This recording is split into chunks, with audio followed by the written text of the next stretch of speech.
नमस्कार, VS न्यूजच्या बातमीपत्रात आपलं मनपूर्वक स्वागत. मी दीक्षा भावे.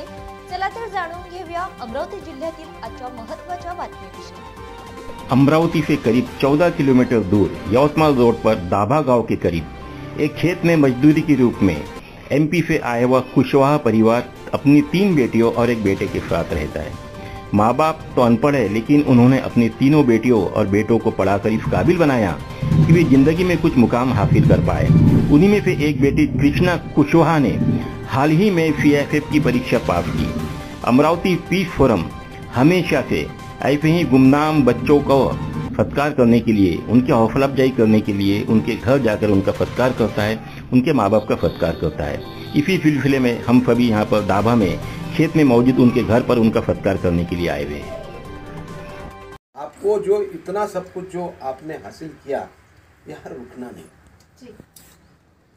हमारा टारगेट ये होना कि हम जाकर एक अफसर बन के आएंगे. एक तो केवल एक अपने लिए तो अभी छोटी सी उपलब्धि हो गई, क्योंकि आप पीजी हो गए, आपको रास्ते मालूम हो गए. जब रास्ते मालूम हो गए तो टारगेट अचीव करना है. सोच के पहले दिन से सोचना कि मुझे यहाँ नहीं रहना. हाँ, मैं आदेश करने वाली बनूंगी, आदेश कमांड देने वाली. हाँ सर, फर्स्टली तो मैं इसका पूरा जो श्रेय है अपने मम्मी पापा को देना चाहूंगी. उनके सपोर्ट के बिना शायद ये मेरे लिए असंभव था. मेरे मम्मी पापा मध्य प्रदेश के एक छोटे से गांव में रहते हैं, जहाँ पे एजुकेशन की कोई वैल्यू नहीं है या फिर वहाँ एजुकेशन अवेलेबल ही नहीं है.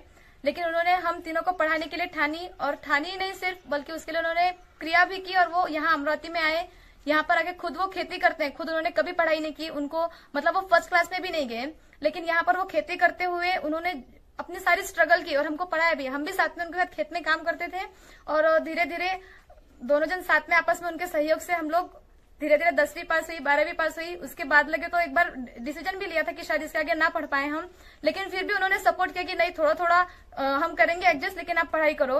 और उसके बाद में हमने धीरे धीरे आगे का ये जो स्ट्रगलेस मूवमेंट था इसको मतलब क्लियर करने की कोशिश की. मुझे इसमें मेरे टीचर्स, क्लास के धुरंधर सर, हमारे हेलो कन्नर के इरफान अली जो हमारे अंकल जी हैं, उन्होंने भी बहुत सपोर्ट किया. मॉरली होगा, फाइनेंशियली होगा, मुझे जिस प्रकार की भी प्रॉब्लम गई. धुरंधर सर ने तो इवन मुझसे 1 भी रुपया नहीं लिया. मुझे क्लास में उन्होंने पढ़ाया, लेकिन कभी पैसे के बारे में नहीं बोला. दूसरे सर एक अनिल सर थे, उनकी वजह से, उनकी पहचान से हम वहां तक पहुंचे और उन्होंने सर से बात की और वहां से धीरे धीरे सर ने क्लास में पढ़ाना जो शुरू किया, उसको पढ़ना शुरू किया. स्टार्टिंग में तो मैं यहाँ से बडनेरा तक साइकिल से और उधर आगे का प्रवास जो था उसको ऑटो से क्लियर कर दी थी. लेकिन ये मुझको हार्ड जाने लगा तो मैंने अमरावती में रूम की और वहां पे धीरे धीरे जिस तरह से सर पढ़ाते गए उसको समझने की कोशिश की. 1st to 10th तक एक तो हमारी मदर टंग, जो भी हमारी मदर टंग है वो पूरी हिंदी है, लेकिन मैंने 1st to 10th तक हिंदी में पढ़ाई करने के बाद 11th से सब कुछ मराठी में लिया एजुकेशन. तो मेरे लिए थोड़ा सा और वो हार्ड था, क्योंकि ये लैंग्वेज भी अलग थी, सब कुछ समझना अलग था. लेकिन उसके बाद भी मैंने 11th 12th जब पढ़ना शुरू किया तो धीरे धीरे समझ में आई वो सब चीजें. और मैंने RDI के कॉलेज बडनेरा से मेरे 11th से लेके फाइनल ईयर तक का जो सफर था उसको पूरा किया. और मुझे बताते समय इस बात की बहुत खुशी होती है कि भले मैंने मराठी से पढ़ा, लेकिन इन 5 साल में मैंने टॉप किया उस कॉलेज में. और उसके बाद में मैंने भारतीय महाविद्यालय से PG की मेरी, वहां पर भी मैं 2 साल में, वहां पर भी मैंने टॉप, पता नहीं, लेकिन फिर भी उस ग्राउंड तक मुझे पहुंचाने की उन्होंने ठानी और मैं वहां तक गई. वहां पर जो मेहनत की, जो भी ली, सर ने सपोर्ट किया. धुरंधर सर के वहां पर भी सिखाने वाले कुछ कोचेस थे, उनके अंडर में मैंने ट्रेनिंग ली और उसको भी पूरा किया. लास्ट ईयर मुंबई 2019 की मुंबई की पुलिस भर्ती हुई थी. मैंने फर्स्ट टाइम मेरी जिंदगी में पहली कोई तो भी एग्जाम दी थी, वो भी मराठी में ही दी थी. वहां पर रिटर्न में 72 मार्क्स मतलब वहां पर भी अचीव किए और वहां पर मैं फर्स्ट बेटी हूँ. और उसके बाद ये मेरी सेकेंड अचीवमेंट, सेकेंड पेपर दिया था और CISF मैंने वहां से ये पोस्ट ली है. तो मैं इसमें मेरे पेरेंट्स को, भगवान को, साथ में मेरे शिक्षकों को, धुरंधर सर को, इरफान अली सर को और जितने भी लोग जिस प्रकार से इस एनजीओ के सर लोग भी जो मुझसे जुड़े, इनका भी बहुत बहुत शुक्रिया करना चाहूंगी कि इन्होंने हमेशा अपना साथ मेरे पीछे रखा है.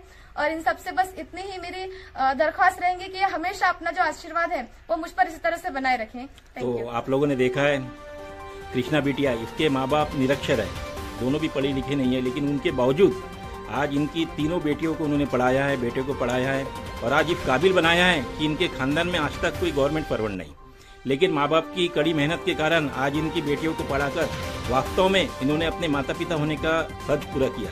और ये हमारे लिए बड़े खुशनसीबी की बात है कि बेटी पढ़ाओ बेटी बढ़ाओ, और आज एक बेटिया ने अपने माँ बाप का नाम रोशन किया है। बहुत बहुत धन्यवाद। और आज यहाँ पर इनका स्वागत करने के लिए, इनका सत्कार करने के लिए अमरावती से विशेष तौर पर ये जो टीम आई है, ये टीम अमरावती में सबसे ज्यादा अग्रसर है कि जो ऐसी मेहनत का खास करके बेटियों को उनकी हौसला अफजाई करने के लिए वहाँ तक आती है, उनका हौसला अफजाई करती है, उनका सम्मान करती है, उनका सत्कार करती है, जिनमें पुलिस विभाग में कार्यरत अमरावती शहर वास्तु विभाग के वरिष्ठ पुलिस निरीक्षक Shri Rahul Athawale sir, hello corner के संचालक इरफान अतर अली, लॉयर मनीष त्रिपाठी और यहाँ पर योगेश गिराफे साहब भी यहाँ पर मौजूद है।